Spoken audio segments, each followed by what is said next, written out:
Mbak Dep, kan ini kalau banyak teman-teman sering, berkeluh kesah, sering curhat, artinya kan mereka percaya. Percaya kepada Mbak Debbie, percaya percaya pada Mbak Inge. Itu kira-kira menurut Mbak Debbie apa sih hal apa yang ada di dalam diri Mbak Debbie yang membuat mereka jadi bisa percaya? Mungkin yang nomor satu kita harus jujur. Jujur dalam arti kata ya jujur terhadap komentar-komentar kita terhadap kasus mereka gitu. Jadi kalau misalnya mereka mengatakan ceritanya mereka seperti ini.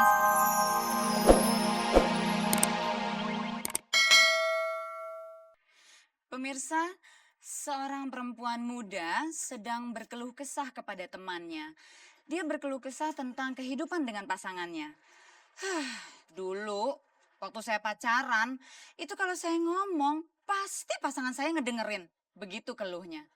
Oh ya, oh ya, oh ya, emangnya kalau sesudah kawin gimana? Tanya temannya dengan penasaran. Kalau udah kawin sih dia terus yang ngomong dan saya mesti ngedengerin.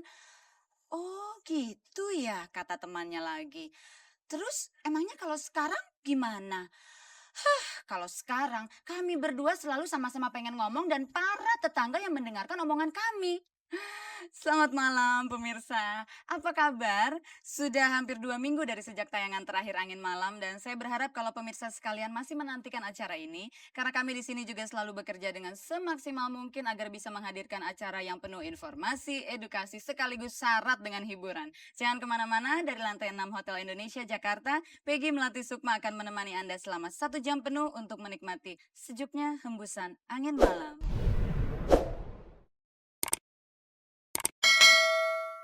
Pemirsa, rasa cinta adalah sesuatu yang sangat mendasar yang ada pada setiap manusia. Sama halnya dengan rasa takut, sama halnya dengan bahagia, dan lain sebagainya. Oleh karenanya biasanya orang kalau sedang mengalami goncangan dalam masalah cinta itu selalu butuh sandaran, butuh topangan, butuh seseorang lainnya yang bisa memberikan rasa aman, rasa tenang, dan rasa tentram. Malam ini saya udah kedatangan 2 orang tamu dan kedua tamu saya ini sering sekali dijadikan tempat untuk berkeluh kesah, tempat curhat dari teman-temannya. Kita ngobrol sama mereka ya. Mbak Ingrid Wijanarko yang pertama. Selamat malam Cece. Malam Peggy. Dan yang kedua adalah yang satu ini sudah sering membantu saya loh di Angin Malam. Saya harus berterima kasih sekali sama Mbak Devi Sahertian. Mbak Dep makasih loh sering ngebantuin di Angin Malam. Sama-sama. Mudah-mudahan kalau aku ada masalah Peggy juga mau Amin, membantu. amin. Itu dia kenapa Mbak Inge dan Mbak Debbie selalu dijadikan tempat berkeluh kesah. Karena orangnya selalu dengan tangan terbuka membantu orang lain. Oke, malam ini topik kita sebetulnya adalah penasehat cinta.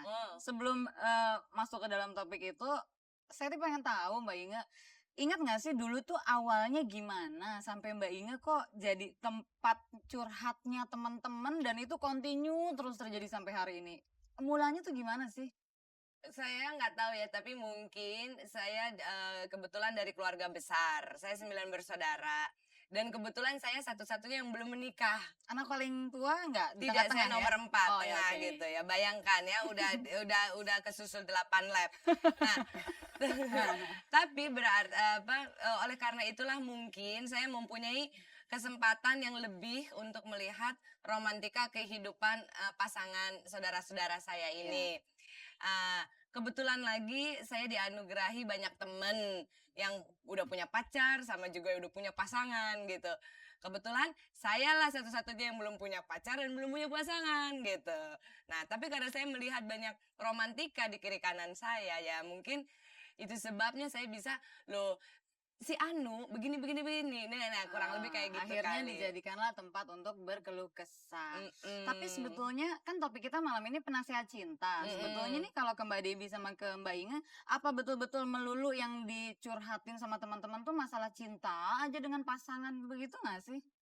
Kalau saya mah enggak ya, kayaknya hampir 142 item deh gitu ya. Tapi mungkin kalau Banyak ya? diurut-urut Banyak ya. Banyak ya? Apa aja sih 142 item nah, itu? tapi kalau diramu-ramu, kalau disaring semuanya itu pasti esennya cinta Kalau ya. Mbak Debbie gitu juga, pengalamannya seperti itu? Ya, kurang lebih sih gitu. Banyak kan yang gitu. Ada juga yang masalah cinta, ada yang juga yang masalah rumah tangga. Boh, jangan salah. Padahal Akika Belanda, kami larang ya. Tetep Masalah rumah tangga. pekerjaan gitu Masalah mungkin? pekerjaan ada juga. Kalau cinta cinta hanya antara sepasang kekasih atau cinta dalam arti yang lebih Enggak, luas, dalam Mbak Inge? kasih sayang lah. Ntar yang adik berantem sama kakak, ya yang Oh, temen berantem sama oke. saudara, atau temen cemburu dengan temen. Cemburu itu juga bisa cemburu dengan sesama jenis, maksudnya temen perempuan karena cemburu sosial, Iya, atau cemburu yang memang karena pacarnya misalnya main dengan orang orang lain gitu. lain. Main tapi bukan main tanda kutip ya. Iya. Main jalan-jalan beneran Nah, gitu.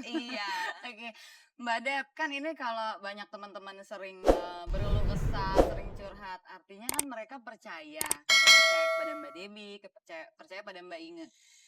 Itu kira-kira menurut Mbak Debi apa sih hal apa yang ada di dalam diri Mbak Debi yang membuat mereka jadi bisa percaya? Mungkin yang nomor satu kita harus jujur.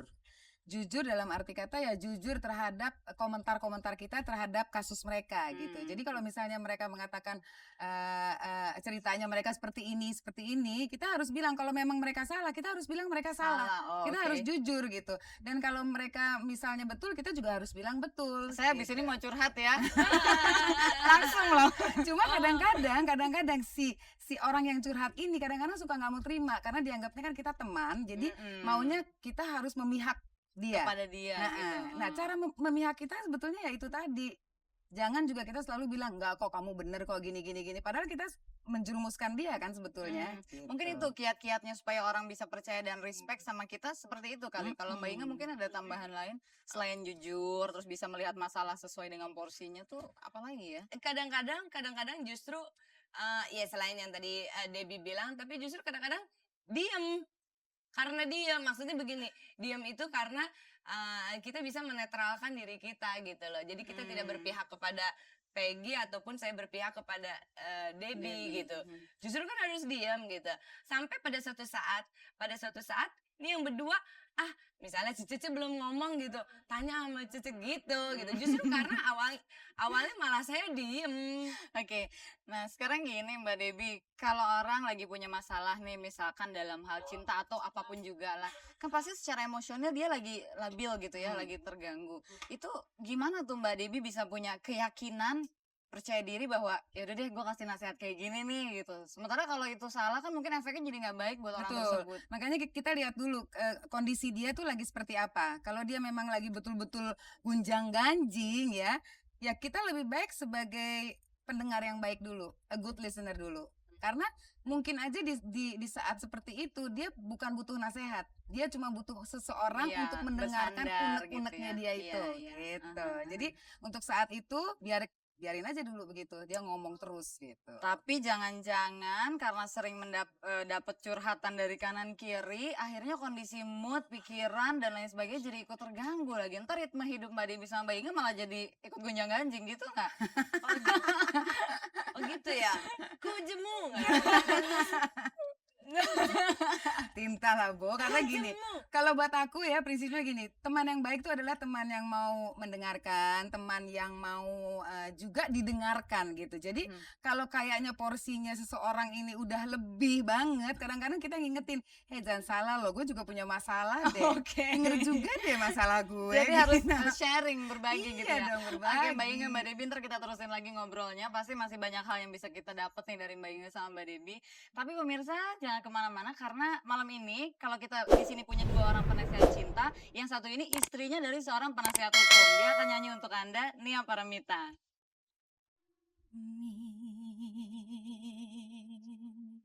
Terima kasih.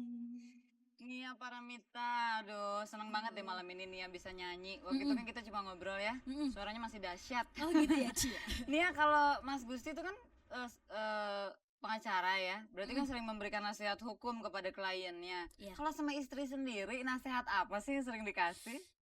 Apa ya? Mungkin lebih banyak dia menceritakan sedang menasihati orang. Oh gitu. Jadi malah minim dong nasihatin istri atau istrinya udah nggak perlu dinasehatin, Udah ngerti tiap mesti hari, gimana? tiap jam kayaknya udah terlalu banyak. Oke. Oke Nia, nanti ceritanya di luar ini aja ya. Oke, Nanti iya. nyanyi lagi buat kita ya. Makasih Nia. Sama-sama.